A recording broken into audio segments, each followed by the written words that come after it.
I hope you packed your bags because we're hitting the road on this April Fool's night. Welcome into sports. I'm Caleb Spinner with BCSN. We'll start in upstate New York. Mud Hens looking to keep the streak going in Syracuse. Got their first win of the year yesterday, down 2-0, top of 6 in this one.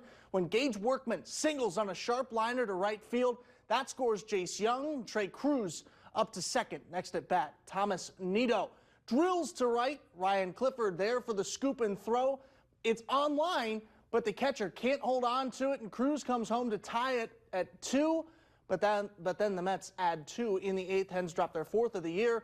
Another chance at Cuse tomorrow at 4:05.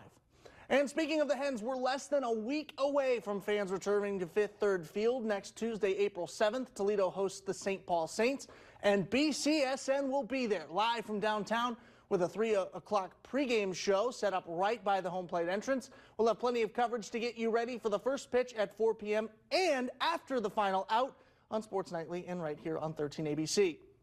Walleye in action, one state over to the west, taking on Indy. How's this for the game's first goal? Cam Hausinger out in front, flicks a shot to the net, and it goes. His first Walleye goal comes against his former team, tied at 1 in the second. Now, loose puck, moved to the slot. Garrett Van Wy with a switcheroo, pulls the goalie out, flips it back behind him, and the Fish swim out in front again. This one goes to overtime and ends with a beauty. Tanner Dickinson outraces everyone coast to coast, puts the game on ice. Walleye win at 5-4. Fish still on the road. They're at Kalamazoo on Friday. And Ohio State coach Ryan Day spent last week on recruiting visits with his son RJ, a quarterback at Columbus DeSales. Day spent much of his downtime Netflix and chilling, watching a trending dinosaur documentary on Netflix. And wouldn't you know it, watching those old animals gave Day a new take on modern-day college football. Over that time, the world changed, the climate changed, the earth changed, and some dinosaurs figured out how to continue to adapt, and some died. And I guess that's a little extreme, but I think it's kind of the way it is in college football.